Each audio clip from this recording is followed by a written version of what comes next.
Hey,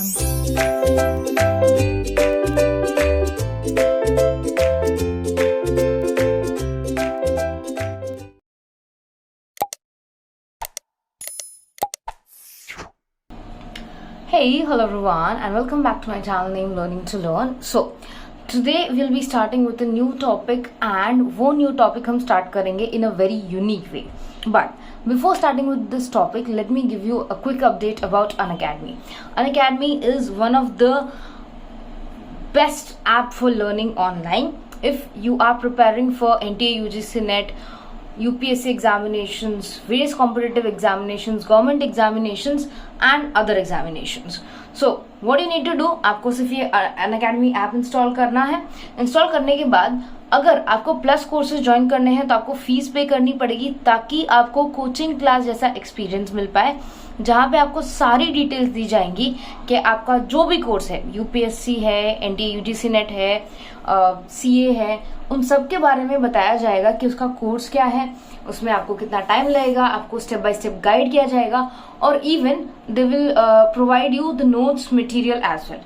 but अगर आप एक बार ट्रायल लेना चाहते हैं तो स्पेशल क्लासेस देख सकते हैं. Special classes are free of cost classes, as well as ये प्राइजेस हैं अनअकैडमी प्लस के. अगर आपको 10% डिस्काउंट चाहिए तो you can use Aditi live referral code जो आपके स्क्रीन पे दिखाई दे रहा है. Apart from that, you can follow me on Unacademy for NTA UGC NET Commerce category. I teach for commerce students, and some of my students have cleared JRF NET. Many of my students have cleared JRF and NET, and some of my students have also been able to achieve All India rank. So जब भी आप कोई class attend करें तो make sure आप अपना time पूरा utilise करें. आप जो भी डाउट्स है वो पूछें और utilize your time very effectively on Unacademy. Now, today we'll start with the topic called strategic management.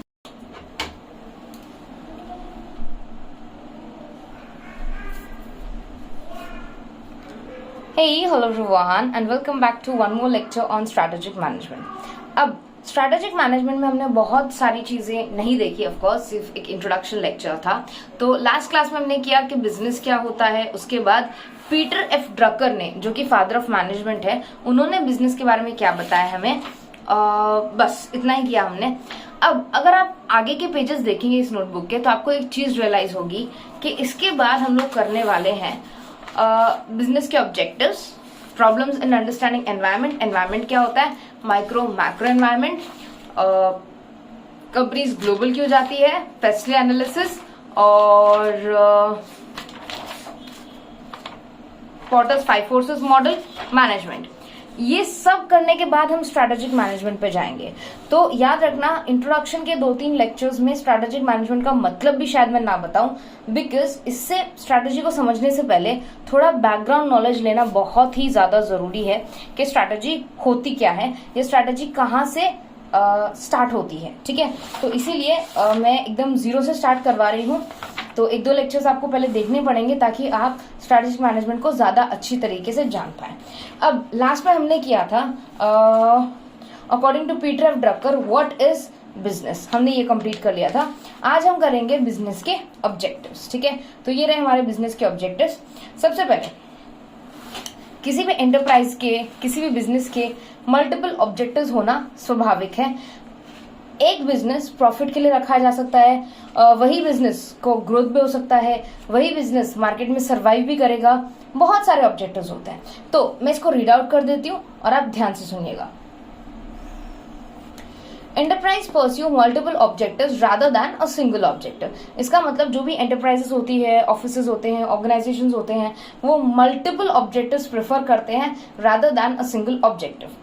These relate to profitability, productive efficiency, growth, technological dynamism, stability, self-reliance, survival, competitive strength, stability, financial solvency, product quality, diversification, employee satisfaction. तो money के अलावा, economic terms के अलावा, एक business basically technology upgradation के लिए, अपने employees को सेटिस्फाई करने के लिए, मार्केट में स्टेबिलिटी लाने के लिए, सरवाइव करने के लिए मार्केट में भी एक बिजनेस बनाया जा सकता है.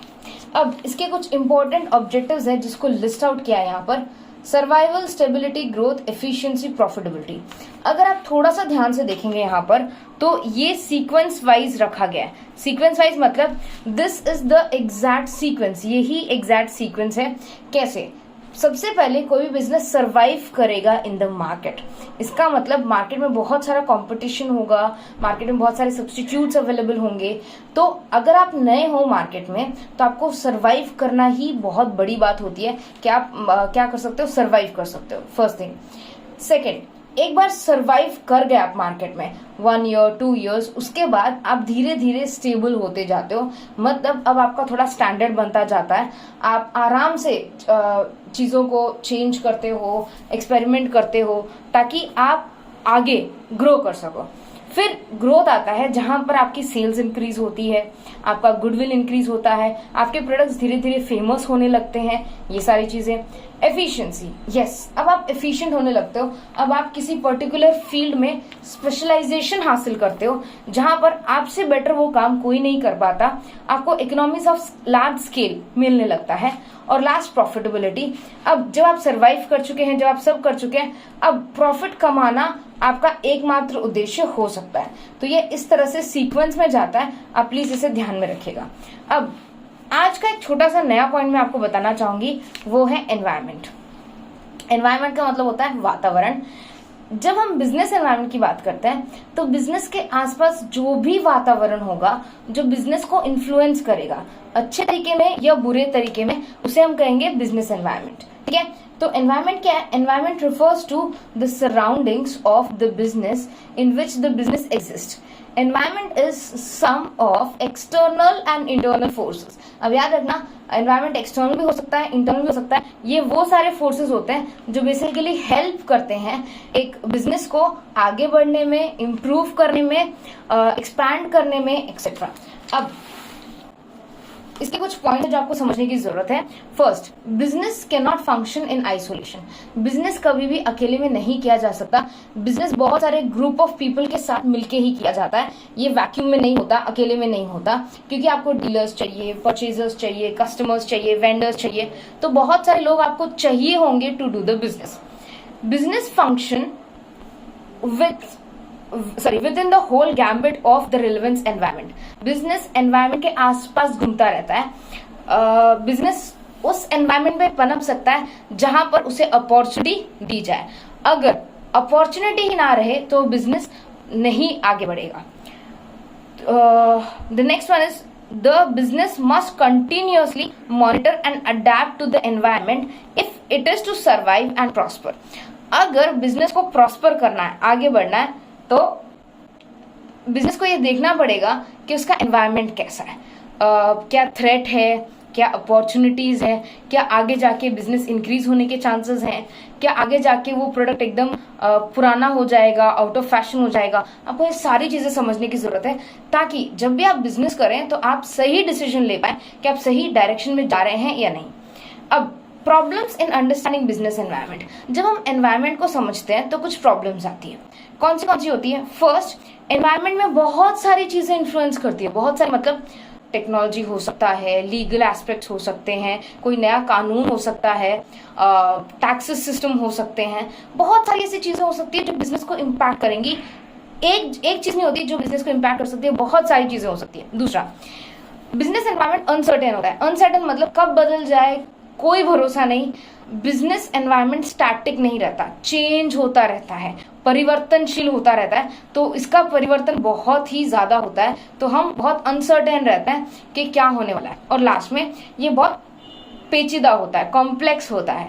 तो ये 3 बेसिक प्रॉब्लम्स होते हैं। अगर एग्जाम में कभी क्वेश्चन आए problems in understanding the business environment, तो आप आराम से 3 पॉइंट लिख सकते हैं। ये तीनों पॉइंट बहुत ही वैलिड पॉइंट है। अब जब हम नेक्स्ट लेक्चर में मिलेंगे तब हम ये समझेंगे कि हमें पता चल गया कि बिजनेस एनवायरनमेंट क्या होता है। हमें ये भी पता चल गया कि बिजनेस एनवायरनमेंट को समझना बहुत ही ज्यादा जरूरी है व्हाइल डूइंग अ बिजनेस। और हमें ये भी पता चल गया कि प्रॉब्लम क्या होती है बिजनेस एनवायरनमेंट को समझने के लिए। तो अब हम किस तरह से समझेंगे बिजनेस एनवायरनमेंट को, ये हमारा नेक्स्ट लेक्चर का पॉइंट होगा। तो आई होप आपने लेक्चर एंजॉय किया हो। अगर कोई डाउट्स हो तो प्लीज कमेंट सेक्शन में मेंशन कीजिएगा। Take good care of yourself, study hard, bye everyone.